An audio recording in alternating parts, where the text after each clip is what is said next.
Ella acabo de perder a guarda dos cuatro filhos para o ex-marido. Sem advogado, sem dinheiro e sem esperança, Mariana acho que sua vida tinha acabado. Mas, no corredor do tribunal, homem desconhecido entregou a ela cartão e disse apenas: eu sei o que ele fez, e sei como ele fez. Mariana só queria recuperar seus quatro filhos, mas descobriu que estava enfrentando algo muito maior do que uma simples disputa pela guarda. Relatórios falsos, testemunhas compradas e documentos escondidos começaram a revelar plano cuidadosamente preparado por Eduardo para afastar das crianças. Então surgiu Thiago Drummond, advogado que parecia ser sua única esperança. Mas Mariana ainda não sabia que ele escondia segredo capaz de mudar completamente aquela batalha. Eduardo Cavalcanti era seu pai biológico. Mariana Fonseca segurou o papel com as duas mãos, mas os dedos não tremiam. Isso a surpreendeu. Ela esperava tremer. Esperava que o chão afundasse sob seus pés ali naquele corredor do Tribunal Federal de Miami. Como ar-condicionado soprando frio demais e o cairo de café velho vindo de algum lugar que ela não conseguia identificar. Mas seus dedos ficaram firmes, e ela leu o documento 3 vezes, palavra por palavra, como se a terceira leitura fosse mudar alguma coisa. Não mudou.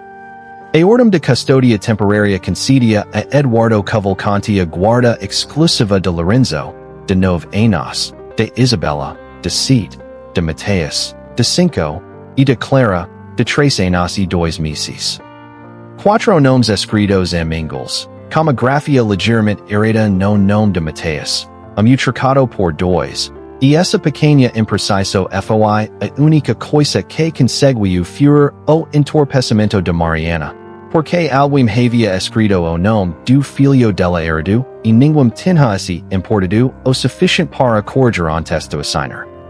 Ela dobrou o papel, colocou na bolsa. Olhou para a porta do elevador que acabara de se fechar e pensou que deveria ter entrado naquele elevador, deveria estar descendo agora, deveria estar fazendo alguma coisa. O advogado que ela havia contratado 3 semanas antes, homem de sobrenome Perkins que cairava a minta e sorria com frequência demais, não havia aparecido na audiência. Mandou uma mensagem 40 minutos antes do início dizendo que havia imprevisto familiar, que ela poderia solicitar adiamento, que ele tinha certeza de que o juiz compreenderia.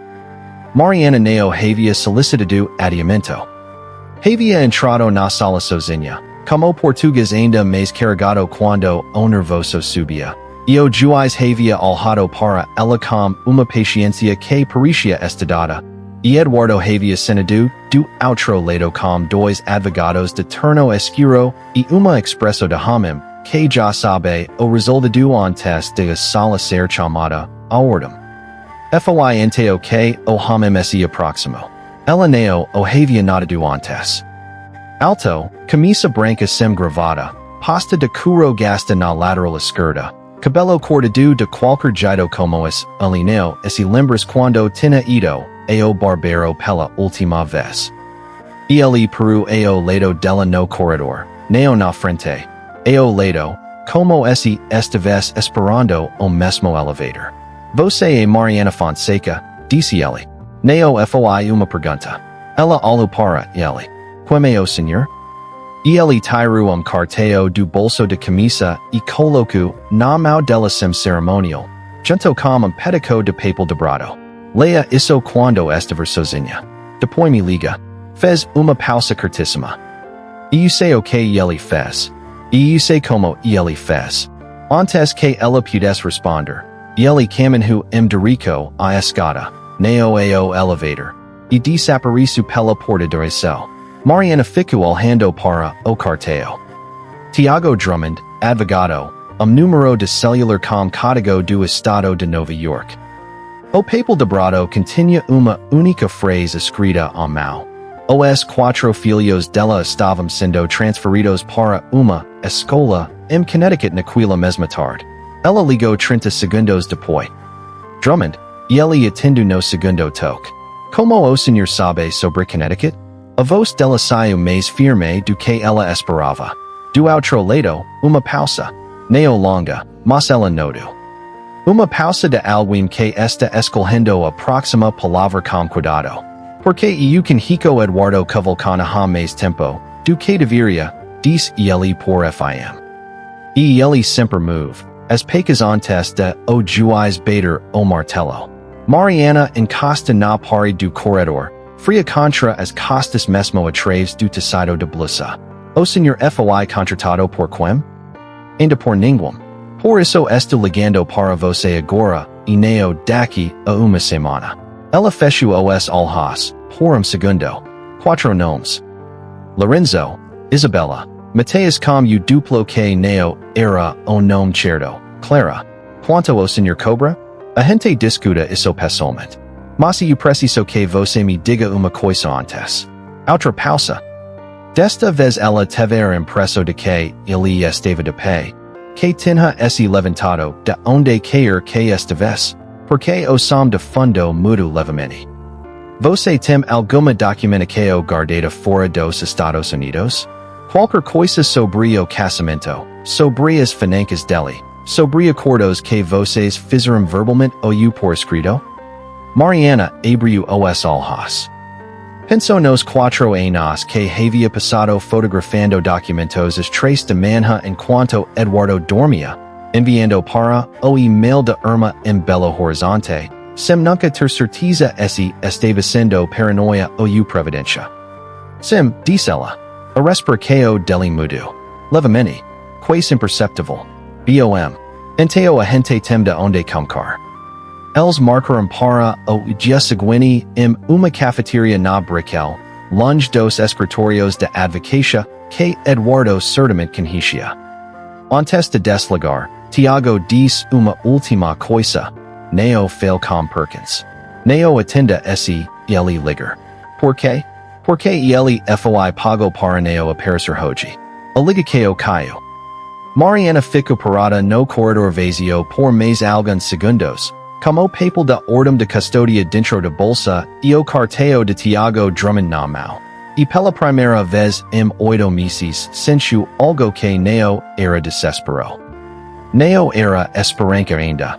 Era sido demais para esperança. Era algo menor e mais resistente.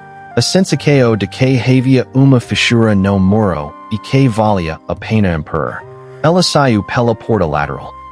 Neo pelo elevador. Pela escada, como ele tinha feito. A cafeteria na Brickell tinha mesas pequenas e músicas brasileiras tocando baixo. O tipo de lugar que alguém escolhe quando quer, que uma conversa perica casual mas precisa, que ninguém presta atenção. Mariana chega 10 minutos antes e fica de frente para a porta. Thiago entra pontual, viu que ela havia escolhido o canto mais distante, e Neo comentou. E ele pediu café puro, ela não pediu nada. E ele colocou a pasta sobre a mesa sem abrir. Me conta o casamento, disse ele. Ela não esperava começar por aí. O advogado não deveria me perguntar sobre documentos? Documentos eu preciso depois. Primeiro eu preciso entender o que ele vai alegar. E ele olhou para ela com uma atenção que não era gentileza nem frigia. Era a atenção de alguém que precisa da informação e sabe separar informação de ruído. Eduardo vai pintar quadro para o juiz. Eu preciso saber qual quadro. Mariana respira fundo. Conto. 10 anos de casamento. Os primeiros 3 em São Paulo. Depois a transferência para Miami quando a empresa de Eduardo abriu filial nos Estados Unidos. A chegada dos filhos, a cada 2 anos, quase. A forma como a casa foi crescendo e o espaço dela foi encolhendo dentro de casa, não de forma violenta, nada que ela pudesse nomear para uma delegacia. Mas de jeito que ela entendia agora que não havia entendido enquanto estava dentro. Decisões tomadas sem consulta. Documentos assinados que ela lia depois. A escola dos filhos escolhida sem conversa. Enteo a separqueo, dezoito meses atrás, iniciada por ela, a única escola que havia sido completamente dela. E depois que você pediu a separqueo, Thiago estava como canida na mão mas não anotava. So uvia. E ele cuparu. No comico. Ela enrolou o guardanapo de papel com os dedos. Fica muito calmo. Eu devia ter desconfiado do quanto ele fica calmo. Uma pausa. 3 meses depois, o relatório apareceu. Que relatório? Relatório de uma assistente social dizendo que meu apartamento era inadequado para as crianças. Que eu tinha episódios de instabilidade emocional. Que as crianças estavam faltando à escola por negligência minha. Ela soltou o guardanapo. Eu nunca tinha visto essa assistente social. Ela nunca foi ao meu apartamento. Thiago escreveu alguma coisa. A primeira coisa que anotou desde que ela começou a falar. Nome dela? Sandra Mello. Mas o endereço do escritório dela no relatório é de prédio que não existe mais. Eu fui lá. Ela tirou o celular. Abriu uma foto. Demolaram o prédio em 2021. E ele olhou para a foto. Não por muito tempo. Devolveu o celular. Você tem cópia do relatório? Tenho a cópia que o advogado do Eduardo apresentou. E tenho uma foto de cada página. Onde estão essas fotos? No email de minha irmã. Belo Horizonte. Pela segunda vez, a resperqueo dele mudou. Ela notava isso nele. Essa coisa sutil, como o corpo reagis antes que ele decidisse deixar o uneo. Você fotografa documentos do marido e enviou para fora do país. Ex-marido. E sim. E ele ficou olhando para ela por momento. Por quê? Mariana pensou na resposta certa. Depois desistiu da resposta certa e disse a resposta verdadeira. Porque eu cresci vendo minha me perder todas as brigas por falta de prova. E eu diria que não ia ser assim. Thiago não respondeu imediatamente. Colocou a caneta sobre o bloco. Bebeu o café. E então disse, vou precisar de acesso a esse e-mail. Eles trabalharão por 2 horas. Ela listou tudo que havia documentado. E ele organizava em categorias que ela não entendia mas que pareciam ter uma lógica clara na cabeça dele. No final, quando ela estava guardando as anotacos, ele disse, tem mais uma coisa. Você menciona uma vizinha em Miami. Uma senhora que morava no andar de baixo quando vocês ainda estavam juntos. Mariana olhou para ele. Dona Conceição. Como você sabe sobre ela? Uma pausa. Menor que as anteriores. Você menciona que ela via as crianças com frequência. Ela tinha mencionado. Talvez. Ela não tinha certeza. Mencionei. Ela seria uma testemunha importante. Você tem contado. Tenho o número antigo. Não sei se ainda funciona. Tenta. Mas não fala com ela pessoalmente. So confirma se o número funciona e me avisa. Naquela noite, a 500 metros dali, restaurante de frutos, do mar na Baía que cobrava $300 por pessoa. Eduardo Cavalcanti, santo frente a Thiago Drummond, e pediu o mesmo prato que sempre pedia quando queria, que uma conversa perses rotina. Ela contratou você, disse Eduardo, sem levantar o olhar do cardápio. Ela me procurou. Eu ainda não assinei nada. Thiago cortou o pau. Ela tem documentação. Mais do que eu esperava. Eduardo fechou o cardápio. Quanto mais? Fotos de documentos financeiros, correspondências internas, o relatório falso de assistente social com o endereço do prédio demolido. E ele pausou. Ela foi ao local, Eduardo. Eduardo não alterou o expresso. Essa era a coisa que Thiago havia aprendido sobre ele nos 2 anos em que tinham trabalhado juntos antes. Eduardo Cavalcanti não mostrava surpresa. Surpresa era fraqueza, e ele havia treinado o expresso para não revelar nenhuma. O que você precisa fazer é simples. Atrás os pedidos de acesso às crianças. Não apresentes a lista de testemunhas no preso. Commit erros processuais que possam ser corrigidos depois. Eros que percam incompetencia, neo sabotajum. Ele bebeu a água. Você sabe fazer isso. Sei diz Thiago. E o pagamento? Eduardo colocou envelope sobre a mesa. Thiago o pega sem abrir. Tem mais quando o caso for arquivado, diz Eduardo. Thiago colocou o envelope no bolso. Neo diz mais nada sobre isso. Mas quando Eduardo foi ao banheiro, ele ficou olhando para o pau que tinha cortado e neo tinha comido. E sentiu alguma coisa se movendo dentro do peito. Alguma coisa que ele não conseguia nomear direito, mas que tinha comunicado naquela manhã no corredor do tribunal, quando ele havia olhado para aquela mulher segurando o papel com as duas mãos sem tremer. 3 dias depois, Mariana ligou para dizer que o número de Dona Conceição ainda funcionava. Thiago disse para ela esperar, que ele ia organizar o contato de forma certa. Ela espera 2 dias. Então foi sozinha. Quando Thiago soube, levou 20 minutos para ligar de volta, e a voz dele nessa ligação tinha uma tensão que ela não havia ouvido antes. Eu te pedi para esperar. Eu esperei 2 dias. Mariana, uma respiração curta. Eduardo vai usar isso. Contato não autorizado como testemunha. Ele vai pedir uma ordem restringindo você de se aproximar de qualquer pessoa que possa ser chamada como testemunha no caso. Então que isso? Dona Conceição me diz que ele mandou alguém falar com ela.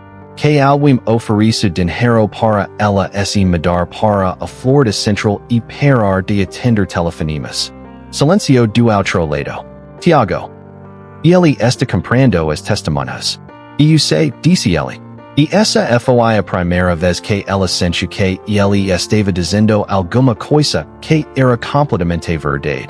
Sem escolher palavra, sem calcular. So eu sei. 2 dias depois, Eduardo intercom pedido de ordem restritiva.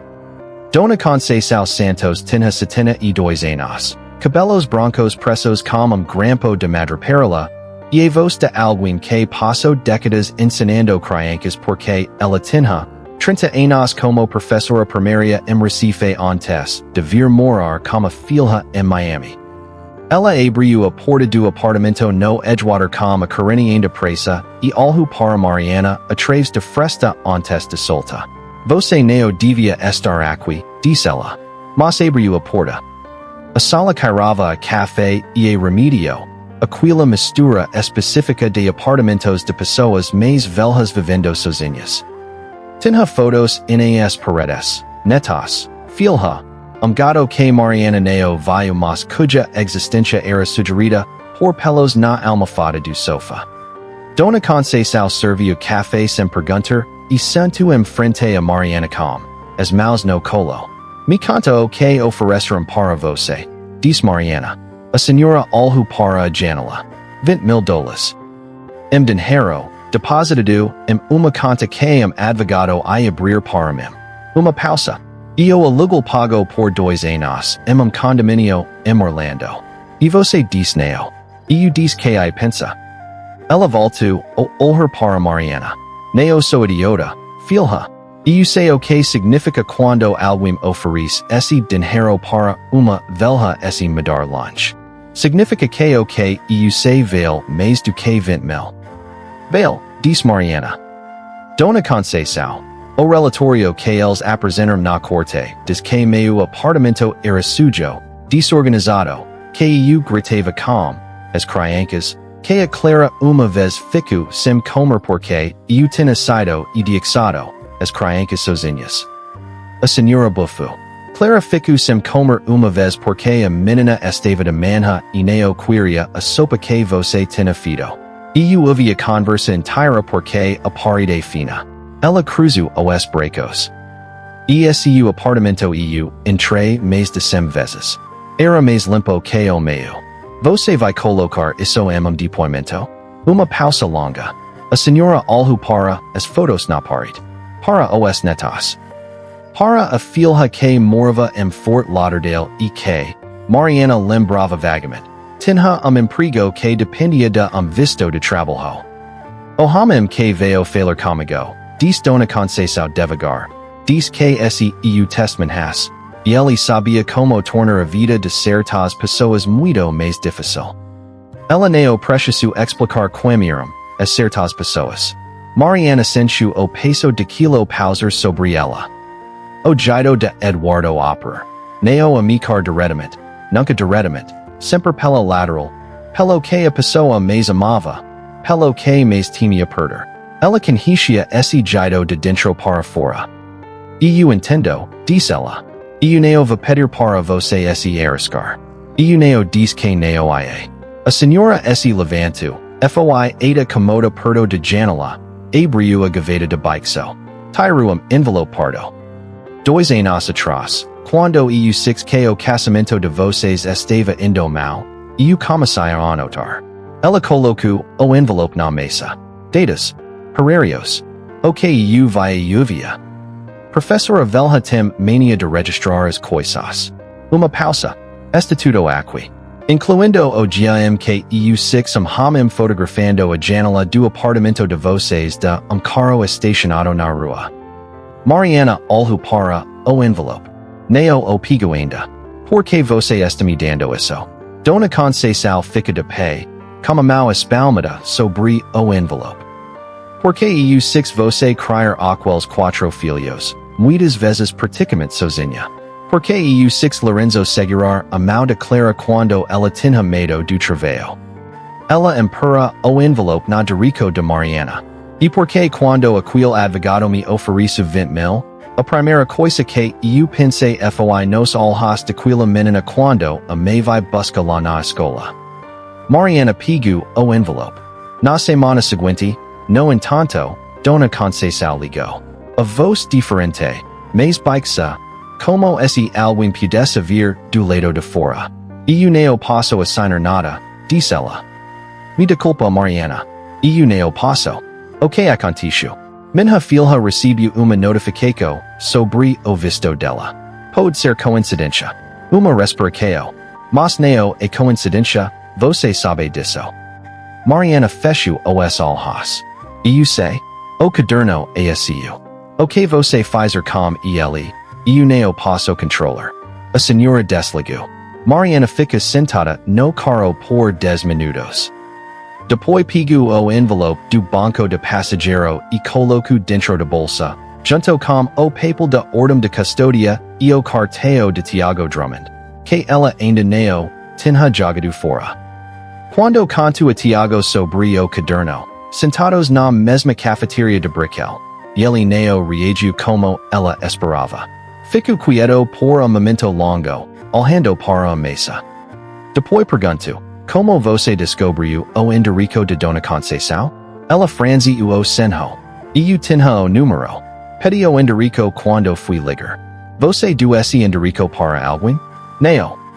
So você sabia que eu tinha contado? Ela esperou. Thiago. Ok. Como Eduardo sabia que ela testemunhar esse, eu ainda não tinha chegado a fez de testemunhas como advogado? Ele não respondeu imediatamente. E ela notou. Não foi a pausa de alguém que está pensando. Foi a pausa de alguém que está calculando et onde pode ir. E ele tem fontes dentro do processo, diz Thiago por FIM. Funcionários do cartório, pode ser. Ela o olhou. Olhou para os olhos dele por tempo que era levemente longo demais para ser casual. Talvez, disse ela. Naquela tarde, sendo do escritório de Thiago mais cedo do que o usual, ela ficou parada na calçada e viu, do outro lado da rua, Thiago entrando, carro escuro. O carro ficou parado por uns 15 minutos. Quando Thiago saiu, estava sem a pasta que havia carregado o dia inteiro. Ela não disse nada. De volta ao apartamento, abriu o envelope de Dona Conceição. O caderno era pequeno, de capa verde, caiu de uma letra miúda e regular de professora. Ela leu cada página. Uma das últimas entradas, uma data de 8 meses atrás. Encontrou algo que a fez parar. Dona Conceição havia anotado que homem jovem havia estado no prédio perguntando pelo apartamento de Mariana. Ella havia descrito, o homem. Alto, camisa branca, pasta de curo gasta na lateral esquerda. Mariana fechou o caderno. Ficou alhando para a pared por longo tempo. Enteo abriu o e-mail de Irma e começou a procurar. Entre as centenas de fotos de documentos que ela havia enviado para Belo Horizonte ao longo de 4 anos, a maioria era extrato bancário, comunicados internos de empresa de Eduardo, correspondências com advogados sobre a divisão de bens. Mas havia uma carta que ela havia fotografado quase por acidente, uma noite que estava procurando outra coisa na gaveta do escritório dele e encontrou envelope já aberto, sem destinatário impresso, so nome escrito à mão no canto superior esquerdo, o nome da escritório jurídico, Nova York. Na época ela havia fotografado por habito, similar com Adenkeo. Era tarde, Eduardo podia recordar, e o texto era denso, caio de termos jurídicos inglês que ela não dominava. Ela leu agora. Era uma carta de Eduardo para aquele escritório jurídico, datada de 3 anos atrás, discutindo acordo de confidencialidade com uma mulher chamada Renata Drummond relação e aqui o texto usava uma linguagem cuidadosamente vaga, uma questão de filiação não reconhecida formalmente que ambas, as partes concordavam em manter fora de registros públicos. Renata Drummond. Mariana ficou alhando para o nome por tempo que ela depois não conseguiu estimar. Enteo abriu o navigator e procurou Thiago Drummond, advogado, Nova York. Encontrou o perfil profissional dele diretório jurídico. Filho de Renata Drummond, natural de Campinas, formado direito pela Universidade de Nova York. Pai neolistado. Ela ligou para ele às 8 da manhã do dia seguinte e disse: "Eu preciso te ver hoje. Tenho audiência às 10, passo às agora, Thiago. Na cafeteria. Uma pausa. Está bem." Quando ele chegou, ela já tinha o celular aberto na foto de carta sobre a mesa. Não disse nada. Sugiro o celular na dirico dele. Ela o observou ler. Observo o momento que ele chega no nome de mãe dele. Alguma coisa passou pelo rosto dele, rápida, como uma sombra atravessando água, e depois ficou quieto demais. Você sabia? Disse ela. Não foi acusado, foi constatado. Ele ficou olhando para o celular. Não para ela. 3 semanas atrás, eu recebi o resultado de exame de DNA que eu mesmo solicitei. Sem dizer nenhuma. Eduardo Cavalcanti ASU Pai. Sim. O ruído de cafeteria continua ao redor deles, zícaras, conversas, a música brasileira que sempre tocava baixo, como se o mundo não estivesse parando naquela mesa pequena de canto. E ele sabe? Pergunta Mariana. Sim. Ele sempre soube. Thiago finalmente olhou para ela. E ela viu, pela primeira vez, alguma coisa que ele havia mantido completamente fechado daquele momento, não a dureza calculada nem a atenção profissional, mas algo debaixo disso tudo, algo que parecia exausto e raiva e uma dor antiga, que não havia encontrado forma certa de ser. Ele me contrariu para te prejudicar porque eu era o filho que ele podia usar sem deixarastro.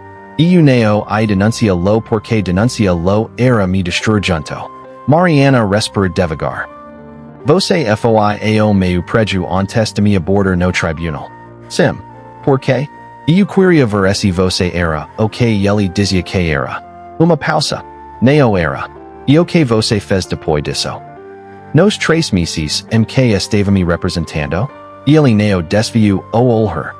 Eu atrasei 2 pedidos de acesso às crianças. Não apresentei uma lista de testemunhas que eu tinha mandado, apresentei uma lista menor. Cometei erros que pareciam incompetência processual. Cada palavra era dita com a preciso de alguém que está colocando uma sobre a mesa porque é a única coisa honesta que pode fazer. Eu estava sendo pago para fazer isso. O silêncio entre eles durou talvez 10 segundos. Por que você está me contando agora? Diz ela. Porque o exame de DNA fica-me alhando por 3 semanas e não consegue decidir para qual lado eu pertença. E então você me mandou aquela foto de carta esta manhã e eu percebi que você já sabia e que a única coisa que eu ia decidir agora era se eu ia continuar mentindo ou não. Mariana olhou para a xícara de café que ela não havia pedido mas que a garçonete havia trazido de qualquer jeito porque ela sempre trazia para quem ficava na mesa do canto. O que você sabia sobre o relatório falso do assistente social? Eu suspeitava. Não tinha prova.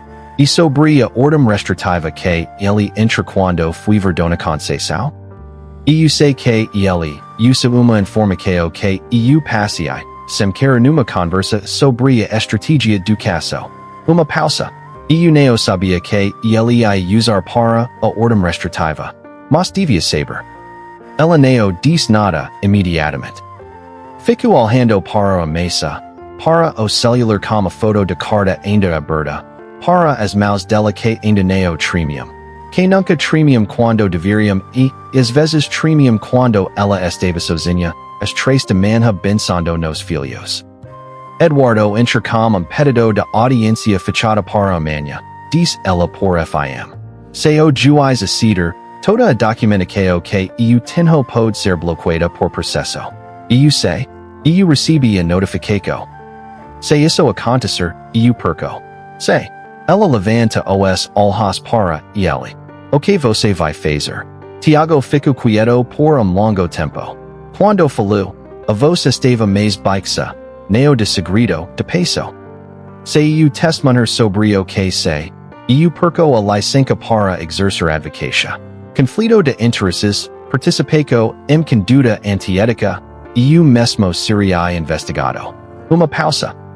Evo ter que sentar em frente homem que é meu pai biológico e que nunca quis me reconhecer, e contar uma corte o que ele me pediu para fazer.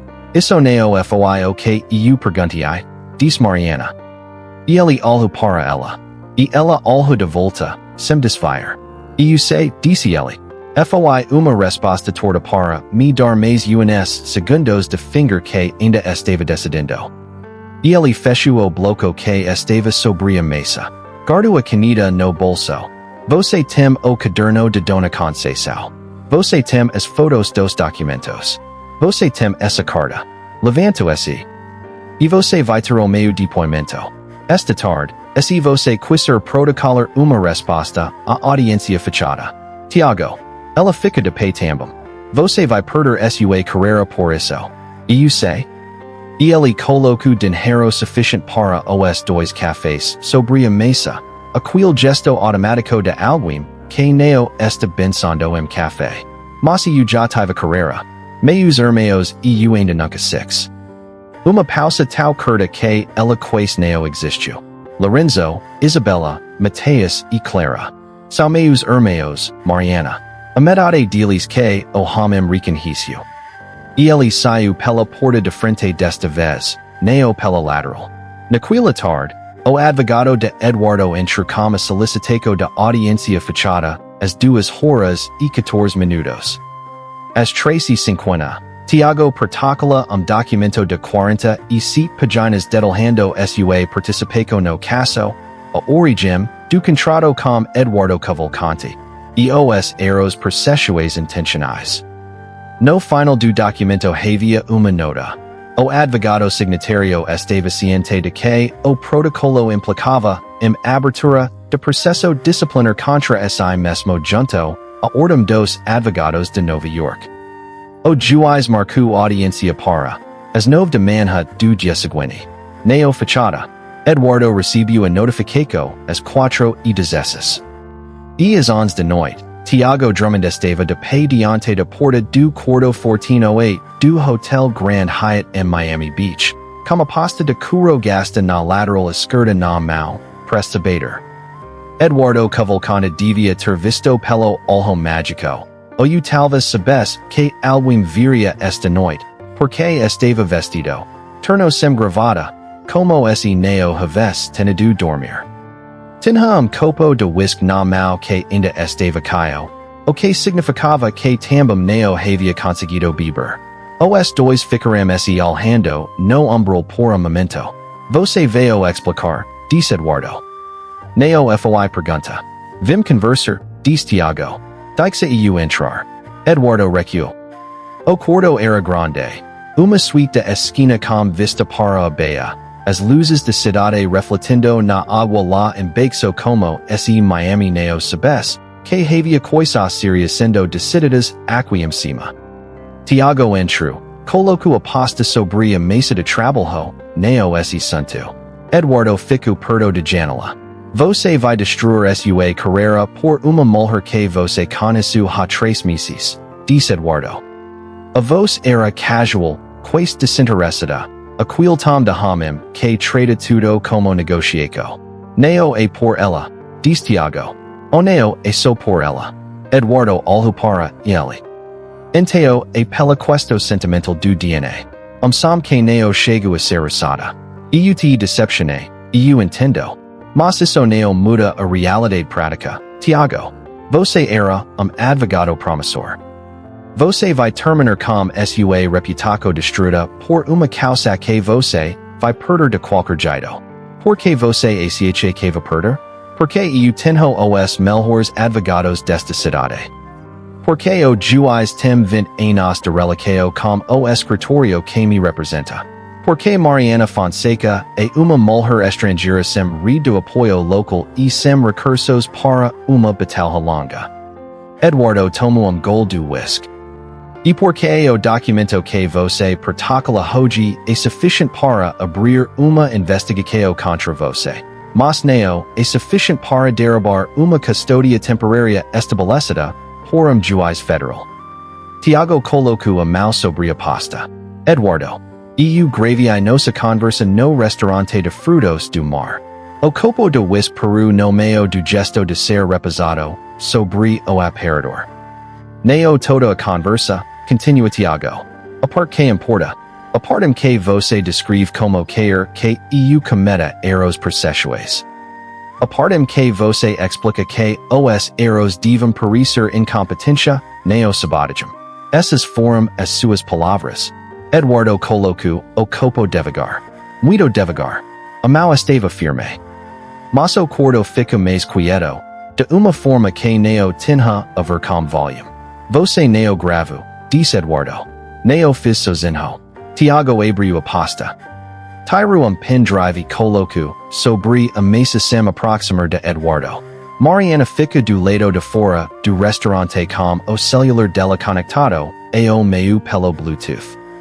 A qualidade não é perfeita porque havia ruído de fundo. Uma pausa. Mas você vai reconhecer a própria voz. O silêncio durou 15 segundos. Thiago contou, não porque quisesse contar, mas porque o silêncio era desse tipo que você sente na pele e precisa de alguma coisa para se segurar. O que você quer? Disse Eduardo por fim. Retirar o pedido da audiência fechada. Retirar a contestação a custódia compartilhada. Deixar Mariana ver os filhos dela. E troca? Troca de nada. Não é uma negociação. Thiago foi a de janela, não perto de Eduardo, do outro lado, olhando para a baía. Você vai fazer isso porque esse não fazer. Esse áudio vai para o representante do Ministério Público que já recebeu uma cópia do meu depoimento de hoje. E aí não vai ser mais sobre custódia. Vai ser sobre obstáculo de justiça, suborno a testemunha, fraude processual. Uma pausa. Você tem uma empresa listada em bolsa, Eduardo. Você sabe melhor do que eu o que esse tipo de processo faz com uma empresa listada em bolsa. Eduardo ficou olhando para as costas dele. Você é meu filho, disse ele. E pela primeira vez a voz tinha alguma coisa diferente. Não exatamente moco, mas próximo da incredulidade de quem construiu muro tão alto que esse esquece de planejar o que fazer quando alguém escala por cima. Thiago virou para ele. Eu sou filho de Renata Drummond, que criou filho sozinho porque o pai biológico assinou acordo de confidencialidade e foi em frente com a vida dele. Uma pausa curta, e nessa pausa havia 32 anos de uma história que ele havia mandado aos pedicos ao longo de toda a vida. Você é dado biológico. Não é mais do que isso. Eduardo ficou parado por longo momento. Depois foi da mesa, pegou o celular, e fez uma ligação de 2 minutos para alguém que Thiago entendeu ser o advogado principal do caso. A ligação foi curta e voz baixa. Quando Eduardo desligou, disse, sem olhar para Thiago, o pedido de audiência fechada será retirado, amanhecido. Thiago pegou a pasta. E a custodia. Isso vai levar mais tempo. Não posso retirar uma contestação de custodia de noite para o dia sem levantar suspeita. Então levanta suspeita. Thiago foi da porta. Você tem a audiência do amanhã. E ele saiu sem esperar resposta. No corredor, esperou o elevador. Entrou. E quando as portas fecharam e ele ficou sozinho no espelho disso, inoxidável, e que dixu a respiração ser inteiramente. Aquila respiração que ele havia estado segurando desde que Eduardo abriu a porta. Na manhã seguinte, às 8:47, o advogado de Eduardo entrou com a retirada do pedido de audiência fechada. O juiz remarcou a audiência principal para a semana seguinte em formato aberto. Mas às 9:15, quando Mariana chegou ao tribunal com a pasta de documentos, o escrivão disse que havia problema com o protocolo que ela havia feito através de Thiago. O documento precisava ser reprotocolado com uma nova assinatura de advogado, porque o protocolo original havia sido feito por advogado agora sob investigação disciplinar. E os documentos anexados estavam tecnicamente em situação de revisão que a ordem dos advogados manifestas. Mariana ficou olhando para o escrivão. E ele encolheu os ombros como expresso de quem não fez a regra mas tem, que aplica lá quanto tempo tenho para reprotocolar? A audiência é às 2 da tarde. E ele olhou para o relógio. Você tem 4:45 minutos. Ela saiu do balcão e ligou para Thiago. E eu sei, disse ele quando atendeu. Já está procurando alguém que possa assinar como co-patrono do caso. Estou ligando para cada contado que tenho na Flórida. Quanto tempo você precisa? Não sei. Uma pausa. Mariana, pode ser que não consiga a tempo. Ela ficou parada no corredor do tribunal, com 4:42 minutos e arquivo inteiro de provas que não podia apresentar porque o advogado que as havia organizado estava impedido de atuar. Ela pensou em ligar para Perkins, o advogado original que não havia aparecido na audiência inicial, e descartou a ideia antes de terminar de pensar. Pensou em pedir adiamento. Lembro que já havia pedido e que o juiz havia sinalizado que não aceitaria segundo pedido da mesma parte sem fundamento sólido. Então ela pensou em dona conceição. Não em dona conceição como testemunha. Em dona conceição como professora que anotava tudo como letra miúda e regular. Nos 30 anos de sala de aula de uma mulher que conhecia a diferença entre o que pode ser dito e o que precisa ser mostrado. Ela ligou. Dona Conceição. E eu não vou pedir para você testemunhar. Então por que está ligando? A voz da senhora tinha aquela qualidade de alguém que sabe que a resposta vai ser mais complicada do que a afirmação que acabou de ouvir. Porque eu tenho caderno como sua letra que pode ser apresentado como documento mesmo sem você estar presente. Mas para que ele seja aceito como prova, o juiz precisa de alguma declaração de autenticidade. Uma declaração notariada, assinada por você, dizendo que aquela é a sua letra e que as anotações foram feitas nas datas em que aparecem no caderno. Uma pausa. Não é depoimento. É só uma assinatura. O cartório pode ir você. Uma longa pausa do outro lado.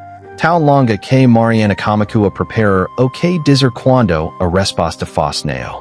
A filha minha tem visto de trabalho, disto na conceição. E eu sei, uma assinatura não é testemunho. Não é, outra pausa. Me manda o cartório às 10h30. Às 10h22, Mariana estava em frente ao cartório mais próximo do Edgewater, explicando a situação para trabalho, que a olhava com a expresso de quem calcula mentalmente a conta de procedimento de emergência fora do horário regular. Ela paga sem perguntar o valor. Fica do lado de fora esperando enquanto o trabalho entrava, e fico olhando para a rua sem ver nada específico. So o movimento de Miami continuando como esse quatro crianças não estivessem em uma escola em Connecticut há semanas sem ver a mãe. Às 11h48, o trabalho saiu com a declaração assinada. Às 12h22, uma advogada chamada Fernanda Rocha, que Thiago havia conseguido localizar através de contato em comum de São Paulo, ligou para Mariana dizendo que assinaria como co-patrono do caso se recebesse toda a documentação por e-mail imediatamente e tivesse 30 minutos para ler. Mariana enviou tudo em 2 minutos. Às 1h45 da tarde, 15 minutos antes da audiência, Fernanda Rocha chegou ao tribunal com os documentos reprotocolados. A audiência durou 90 minutos. O juiz leu o depoimento de Thiago, os documentos financeiros, a carta sobre o acordo de confidencialidade, as annotações de Dona Conceição com a declaração de autenticidade. O advogado de Eduardo fez 3 objeções. O juiz considera a primeira, derrubou as outras 2. No final da audiência, o juiz diz que ia levar 48 horas para emitir uma decisão preliminar, mas que, basado no material apresentado, havia razão suficiente para revisão de custódia temporária e que uma ordem de visitação imediata seria emitida ainda aquela tarde. Mariana saiu do tribunal às 3h47. O sol de Miami baixa de lado, aquele engulo de final de tarde que faz, as sombras ficarem longas e douradas, e ela ficou parada na calcada por momento, sem saber bem o que fazer com o corpo quando a tensão comica a ir embora e ainda não chegou, mas nada para ocupar o espaço. Thiago estava encostado na palastra de concreto perto da escada, com a pasta de couro na mão.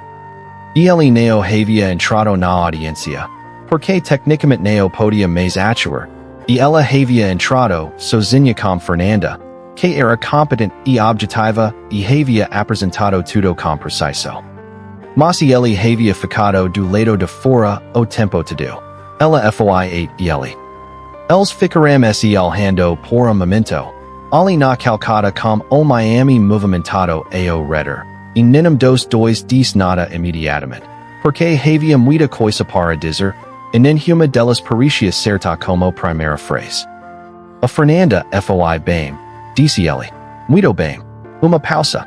Você conseguiu ela em 40 minutos. Ela foi rápida. A maioria das pessoas teria pedido mais tempo. Você devia ter pedido mais tempo também, disse Mariana. Antes de protocolar aquele documento ontem. Você podia ter esperado, ter planejado melhor a saída. Thiago olhou para ela. E eu sei? Você vai perder a licença. Provavelmente não de forma permanente. Mas por tempo sim. E ele ficou olhando para a rua. E eu sei o que eu fiz, Mariana. Fui contratado para te prejudicar e CDI. O processo disciplinar é justo. E Eduardo? O Ministério Público vai analisar o audio. Pode demorar, mas ele vai responder. Uma pausa.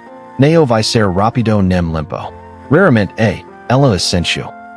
Havia coisas que ainda precisavam de tempo, de papelada, de audiências, de decisões que vinham em envelopes com o braço do tribunal. Ela sabia isso. Tinha aprendido nos últimos meses que a justiça era menos um momento de chegada do que processo de não desistir. Por que você veio me dizer sobre o exame de DNA? Ela perguntou. Você podia ter ficado quieto. terceiro do caso com uma de culpa qualquer. Tiago fico quieto por momento. Eu estava sentado na frente de quil resultado por 3 semanas tentando decidir quem eu ia ser a partir dali. Uma pausa. E aí você me mandou a foto de carta e eu percebi que você já tinha jantado, as pecas sozinha, e que a única coisa que estava entre mim e aquela decisão era a minha própria covardia. Neo foi so covardia. Neo foi so covardia, e ele concordou. Mas também foi. O sol continuava de lado, as sombras longas. Alguém passou como cachorro. Carro busa no lunch. A vida de Miami completamente alheia aquela calcada. Você vai querer me processar? Pergunta ele. Neo com medo. Como a série de quem acha que é uma pergunta legítima. Neo. Por quê? Ela pensou em como responder. Pensou na verso cuidadosa. Na verso que explicava tudo em etapas lógicas. Depois disso verso verdadeira. Porque a gente chegou aqui. E eu não quero o resto de minha energia indo para processo. E ele olhou para ela. Uma daquelas olhadas que dura segundo mais do que o necessário para trocar informação. O que você vai fazer agora? Pergunta ele. Pegar meus filhos. Ela agitou a bolsa no ombro. Assim que a ordem de visita que chegar. Que deve ser hoje à tarde. E depois? Depois eu lido como depois. Uma pausa. Ele ainda estava encostado na palastra. Ela ainda estava em passo dele. Você vai para Connecticut buscar eles? Pergunta Tiago. Estou esperando a ligação do tribunal para confirmar o aeroporto. Lorenzo vai querer entender tudo. Você sabe como criança de novo nasce. Vai querer saber cada detalhe do que aconteceu e porquê. Isabela vai fingir que não está com medo e vai estar.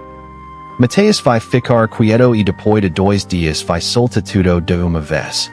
Ela parou. Clara e eu não sei. Ela era muito pequena quando tudo isso começou. Não sei o quanto ela vai lembrar de mim.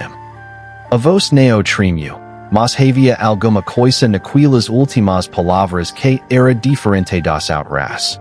Uma fissura pequeníssima, e Tiago a ouviu. Vai lembrar, disse ele. Com uma certeza que surpreendeu a ele mesmo.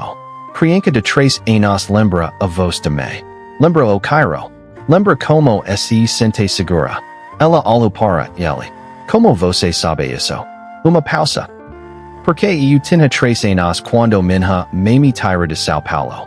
E eu não lembro do apartamento, não lembro da rua, não lembro de quase nada. Mas eu lembro do colo dela no avião. Mariana ficou olhando para ele por momento. Depois sentiu, devagar, como quem está guardando alguma coisa. O telefone dela vibrou. Ela olhou. Era o tribunal. Vitor que atender, ela disse. Vai. Ela atendeu. Do 2 passos para o lado enquanto ouvia. Anotou alguma coisa no celular como polgar. Quando desligou e voltou, havia alguma coisa diferente no rosto dela. Não exatamente alegria. Mas perto de uma resolução que, finalmente, encontrou forma. A ordem saiu, ela disse. Passo busca los amanhã. Tiago assentiu. BOM. Eles ficarão mesmo segundo ali, os 2, naquela calcada. Tiago. Ela estava em passo, olhando para ele como aquela atenção dirida que ele havia notado desde o primeiro dia, aquela mulher que olhava para as coisas como eram e não como ela gostaria que fossem. O que você vai fazer enquanto a investigação disciplinarola? Não sei ainda. Estudar para o exame de revalidação, talvez. Talvez trabalhar em outra coisa por tempo. Uma pausa. Primeira vez em 10 anos que não tenho uma agenda de 2 semanas à frente. Por isso assustador. Por isso. Mas ele diz isso sem medo na voz. Com outra coisa, mas parecida com a sensação de estar de pé em uma calcada depois de longo tempo dentro de escritório. Ela começou a caminhar. Por depois de 3 passos. Eu vou precisar de advogado que conhece o caso quando a revisão de custódia definitiva vir a julgamento, diz ela, de costas. Não agora. Daqui a alguns meses, quando você puder attuar de novo. Ele neo respondu imediatamente. Neo você barata, ela acrescentou. Ele ficou olhando para as costas dela. Nunca que seria. Ela caminhou. Ele ficou olhando ela dobra a esquina. 2 dias depois, Mariana Fonseca chegou ao aeroporto internacional de Miami com uma mala pequena e uma ordem judicial na bolsa. Ao lado das fotos dos filhos que ela carregava faz meses porque, às vezes precisava ver os rostos deles para lembrar que aquilo tudo era real e não pesadelo com burocracia. Houve para Hartford dura 3 horas. Ela pegou táxi do aeroporto para a escola, prédio de tijolos vermelhos uma cidade pequena onde as árvores estavam começando a amarelecer porque já era outono ali. Uma estação que os filhos dela nunca tinham experienciado e que ela havia perdido a verso deles experimentando pela primeira vez. A diretora da escola a recebeu na porta principal, verificou os documentos sem pressa excessiva mas sem demora, e manda buscar as crianças. Lorenzo chegou primeiro, porque ele era o mais velho e provavelmente tinha ficado de olho na porta desde que alguém disse que a mãe estava vindo. Ele tinha crescido. Não muito, alguns centímetros, mas suficiente para que Mariana tivesse que reajustar a imagem que havia guardado dele. Ele parou a uns 3 metros dela e ficou parado por momento, aquele momento de uma criança de 9 anos que quer correr, mas está testando esse pod. Ela abriu os bracos. Ele correu. Isabella chegou atrás dele fingindo que estava apenas caminhando depressa e não correndo, e depois estava também nos bracos dela, e Mateus veio quieto como Mariana havia dito que viria, mas veio, e apertou o pescoço dela com uma força que ela não esperava de menino de 5 anos. Clara chegou por último, porque ainda precisava de uma adulta segurando a mão. Ela tinha crescido muito.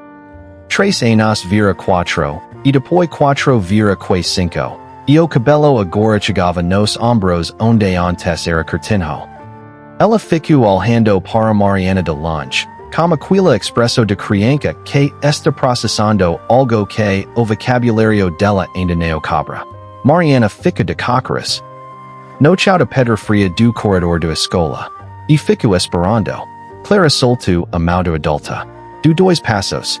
Peru. Olho para Mariana com aqueles olhos que eram os mesmos de quando ela tinha 3 anos.